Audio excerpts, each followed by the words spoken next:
ETF index mutual funds నేర్చుకుని stock మార్కెట్లో రాణించాలనుకుంటున్నారా? వెంటనే ఈ నెంబర్కి కాల్ చేయండి.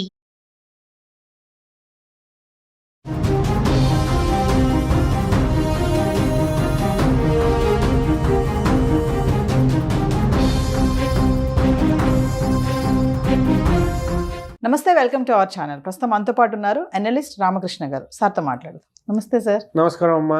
సార్, ట్రంప్ బాధ్యతలు చేపట్టాక చాలా మార్పులు వస్తున్నాయి. ఆల్రెడీ ఎన్నికైనప్పటి నుంచే కొన్ని రెస్ట్రిక్షన్స్తో రావడం అయితే మనం చూసాం. మరి ఇప్పుడు బాధ్యతలు చేపట్టాక H1B visa, birth right, citizenship, మరి ఇవన్నీ కొంచెం టెన్షన్గానే ఉన్నాయి. అంటే మన వాళ్ళు అక్కడికి ఇప్పుడు వెళ్ళొచ్చా, అక్కడ ఉన్న వాళ్ళ సంగతి ఏంటి, వెళ్ళే వాళ్ళ సంగతి ఏంటి, వెళ్ళాలనుకున్న వాళ్ళ సంగతి ఏంటి, ఒక్కసారి వీటన్నిటి గురించి. అయితే ఎంతకాలం ఏమవుతుంది అనే స్పెక్యులేషన్స్, ఊహాగానాలు అవన్నీ అంటే వాటన్నిటికి తెరబడింది. సంతోషం. రాగానే ఇదేదో సినిమా ఇంట్రొడక్షన్లో హీరో వస్తాడు చూడండి, వచ్చిన వెంటనే దడ దడ దడ ఇంట్రొడక్షన్ ఫైట్ ఎలా ఉంటుందో ట్రంప్ 2.2 ఆల్మోస్ట్ అలాగే ఉంది.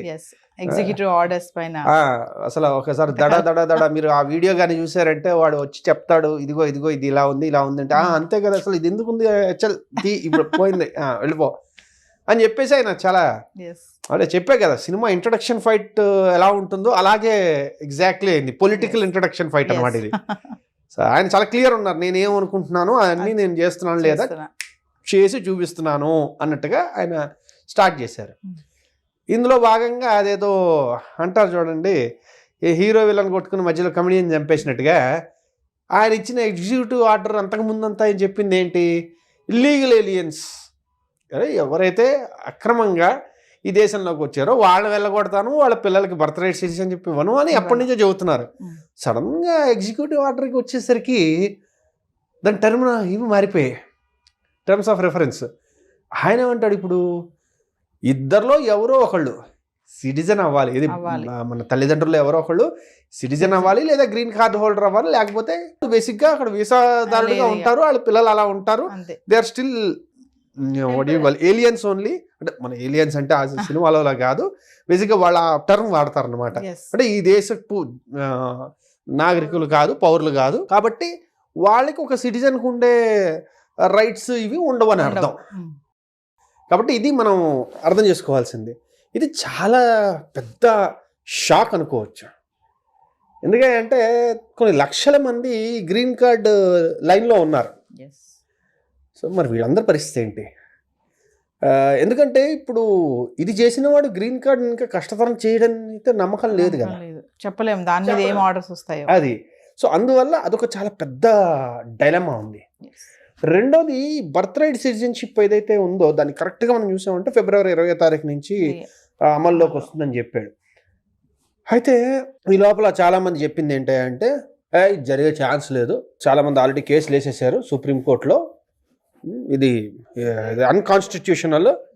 సో ఇప్పుడు మనం ఒక్కొక్కటి మాట్లాడుకుందాం, అంటే ఆ రూట్లు మాట్లాడుకుంటున్నాం. ఏం జరగబోతుందంటే నేను కాలజ్ఞానం తెలిసిన పోతులూరు వీరబ్రహ్మేంద్ర స్వామిని కాదు కాబట్టి చెప్పలేను, కానీ రూట్స్ ఎలా ఉన్నాయని చెప్దాం. ఫస్ట్ ఒకటి, వీళ్ళు సుప్రీంకోర్టుకు వెళ్ళారు. సుప్రీంకోర్టుకి వెళ్తే అక్కడ 9 మంది జస్టిసెస్ ఉన్నారు, న్యాయమూర్తులు. అయితే అక్కడ న్యాయమూర్తుల్ని ఒక్కొక్క పార్టీ నియమిస్తుంది. ఒక్కొక్క ప్రెసిడెంట్, పార్టీ అండంగా అంటే ఒక్కొక్క ప్రెసిడెంట్, రిపబ్లికన్ ప్రెసిడెంటా, డెమోక్రాటిక్ ప్రెసిడెంటా వాళ్ళు నియమిస్తారు. జనరల్గా వాళ్ళు కొంచెం ఆ పార్టీకి తగ్గట్టు అంటే ఆ ఆలోచన ధోరణికి కొంచెం సింపథెటిక్గా ఉంటారు. ఏదో మొత్తం అంతా ఏదో సినిమాలో చూపించినట్టు అలా అని కాదు, వారు ఆ ఆలోచన ధోరణికి వాళ్ళు కొంచెం సింపథెటిక్గా ఉంటారు. ఆ రకంగా చూసుకుంటే ఇప్పుడు ఉన్న 9 మందిలో 6 రిపబ్లికన్ జడ్జెస్. ఓకేనండి, న్యాయమూర్తులు 9లో 6 రిపబ్లికన్ లీనింగ్, 3 డెమోక్రట్ లీనింగ్. సరే వెళ్ళారు సుప్రీంకోర్టులో, వాళ్ళకే తీర్పు ఇచ్చారు. కరెక్టే, ఇచ్చిన ఆర్డర్ కరెక్ట్ అన్నారనుకోండి, అంటే వాట్ ఎవర్ లీగల్ టెర్మినాలజీలో అయిపోయింది, ఇంక మనం ఇంకేం మాట్లాడక్కర్లేదు. చాలామంది పెట్టే బేడ సర్దుకుని ఇంక వెనక్కి వచ్చేయాల్సి ఉంటుంది. లేదు, వాళ్ళు ఇది కాదు చెల్లదు, ఇది ఓన్లీ ఇల్లీగల్ ఏలియన్స్కి మాత్రమే చెల్లుతుంది, వీళ్ళకి కాదు అన్నారనుకోండి, అప్పుడు దాన్ని ఆల్టర్నేటివ్గా వాళ్ళు ఏం చేస్తారంటే మనం ఎదురు చూడాలి. ఎందుకంటే ఇదంతా ఒక స్టెప్ బై స్టెప్ నడుస్తోంది. ఇప్పుడు ఆయన చెప్పాడు, పులి మీద పుట్టలాగా సడన్గా ఇది కొత్తగా వచ్చింది, వచ్చిన దాన్ని ఇది మనం ముందు హ్యాండిల్ చేయాలి. ఇది అక్కడికి వెళ్ళిన తర్వాత వాళ్ళు చెప్పిన దాన్ని బట్టి మళ్ళీ వీళ్ళు నెక్స్ట్ ఇంకేం చేస్తారో చూడాలి. సో ఇది ఫస్ట్ ఒకటి Yeah. లీగల్ రూట్లో ఎస్ అయితే ఒకటి, నో అయితే ఒకటి. సరే లీగల్లో రిజెక్ట్ చేశారు, అప్పుడు ఏం చేయాల్సి ఉంటుంది? ఈయన కాన్స్టిట్యూషన్ మార్చాల్సి ఉంటుంది. అంత ఈజీ ఏం కాదు. 1-2 హౌసుల్లోనూ 2/3 మెజారిటీ రావాలి. తర్వాత మొత్తం స్టేట్స్ అన్నిటి నుంచి ఆల్మోస్ట్ 4/5 ఆఫ్ ది స్టేట్స్ నుంచి మనకి ఇది రాటిఫికేషన్ రావాలి, which is like next impossible. The current political climate అసలు అది అయ్యే అవకాశం అసలు లేదు. సో అసంభవం అనొచ్చు. కాబట్టి అదైతే లేదు ఇంకా. సో ఏమైనా చేస్తే విత్ ఇన్ ది లీగల్ బౌండరీస్లో ఏమైనా మళ్ళీ చిన్న మార్పులు చేయొచ్చు. అది ఏదో ఉంది, when you can't convince confuse అని ఒకటి ఉంది. అలాగా ఇప్పుడు ఆయన వీళ్ళందరినీ అవుట్ రైట్గా క్యాన్సిల్ చేయకపోతే ఇంకేమైనా డీలే టాక్టిక్స్ ఏమైనా వాడడం వల్ల ఇప్పుడు అది వాళ్ళ చేతిలోనే ఉంది కదా.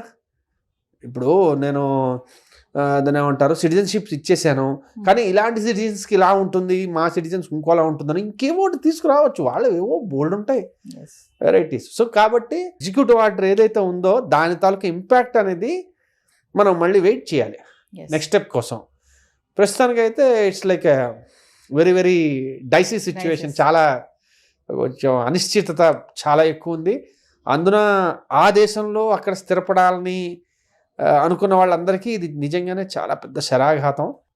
జెండర్స్ కూడా రెండే ఉండాలి, మెన్ ఆర్ ఉమెన్ అంటున్నారు. అంటే అది ఒక విచిత్రమైన పరిస్థితి. ప్రీవియస్ డెమోక్రాట్స్ ఏమైందంటే చాలా విచిత్రమైన పరిస్థితికి వెళ్ళారు. వాళ్ళు ఏం చేశారంటే వాళ్ళ పొలిటికల్ ఐడియాలజీ నుంచి వాళ్ళే ఇంకా ఎక్స్ట్రీమ్కి వెళ్ళడం మొదలుపెట్టారు. ఆ ఎక్స్ట్రీమ్కి వెళ్ళడంతో ఏంటంటే చాలామంది విత్ ఇన్ డెమోక్రాట్స్ ఓన్లీ వాళ్ళు అసలు అయ్యే బాబు వీళ్ళేంటారా బాబు ఇలా మాట్లాడుతున్నారు, ఇలా ప్రవర్తిస్తున్నారు, ఈ వైపరీత్యాలు మేము తట్టుకోలేమని చెప్పి ఇండిపెండెంట్గా కానీ రిపబ్లికన్గా మారిన వాళ్ళు చాలామంది ఉన్నారు. కాబట్టి ఇది కూడా అందులో ఒక భాగం అనమాట. సార్, ట్రంప్ తీసుకున్న నిర్ణయాలతో అంటే మన ఇండియన్స్కి వచ్చేటువంటి లాభాలు ఏంటి, నష్టాలు ఏంటంటే ఒక్క మాటలో ఏం చెప్తారు? అలాగే చెప్పడానికి లేదు. ఎందుకయ్యా అంటే లాభాలు చెప్దామా అంటే ఆయన ఎప్పుడు ఇండియన్స్ అనే దృష్టితో చూడడు. మనం అది గమనించాలి. ఆయన చేసిన దానివల్ల ఇండియన్స్కి ఏంటనేది మనం ఆలోచించుకుంటాం, కానీ ఆయన ఇండియన్స్ అనే ఉద్దేశంతో చూడడు. ఆయనకి కావాల్సింది America's supremacy over the world, ఆధిపత్యాన్ని ఎలాగ మెయింటైన్ చేయాలన్నది ఆయన ఆలోచన. అంతే తప్పించి ఇండియన్స్ ఏంటి, చైనీస్ ఏంటి అంటే ఆయనకు ఉన్నాయి. ప్రతి దేశం మీద ఆయనకు కొన్ని నిర్దిష్టమైన అభిప్రాయాలు ఉన్నాయి. ఆ అభిప్రాయాల పరంగా వాళ్ళతో ప్రవర్తిస్తాడు. అందుకని మిగిలిన దేశాలను పట్టించుకోవడానికి చెప్పట్లా, కానీ ఆయన ఆలోచన ధోరణి ఎప్పుడు అమెరికా పరంగా ఉంటుంది. కాబట్టి ఆయన రాయి సిరితే మన మీద పడుతుందేమో అని మనం భయపడాలి తప్పించి ఆయన ఇండియన్స్ చూసి రాయి సిరడం అనుకోవడం తప్పు అంటున్నారు. ఈ బర్త్ రైట్ సిటిజన్షిప్ తీసేయడం అనేది పెద్ద ఎఫెక్టే కదా సార్? మేజర్లీ చూసుకుంటే ఇది ఒక రకమైన స్కామ్ లాగా కూడా ఇంతకుముందు ఒకసారి అనుకున్నాం. ఒక పెద్ద స్కామ్ లాగా కూడా ఈ బర్త్ టూరిజం అని చెప్పేసి ఒకటి నడిపించారు, చెప్పినట్టున్నా ఇంతకుముందు ఒకసారి అక్కడికి వెళ్ళి కనడం. సో దానికోసం స్పెషల్గా ఇవి ఉంటాయి అన్నమాట ఏజెన్సీలు. సో మేజర్లీ మెక్సికన్స్, ఇండియన్స్ వీటిని బాగా వాడుకున్నారు. సో అందువల్ల ఇది ఇంకొకటి ఏంటంటే ఈ సిటిజన్షిప్ రావడం ఏంటి అంటే అదొక ప్రెస్టీజ్ పాయింట్ కూడా అన్నమాట. చాలా మంది ఆ ప్రెస్టీజ్ కోసం వెళ్తూ ఉంటారు. ఏదో వాళ్ళు ఉండేది ఇండియాలోనే ఉంటారు, అంతా చేస్తుంటారు, కానీ మా అబ్బాయి అమెరికన్ సిటిజన్ తెలుసా అని చెప్పుకోవడానికి అదొక ఫీలింగ్, ప్రెస్టీజ్. అంతే. Thank you sir. ఓకేనమ్మా.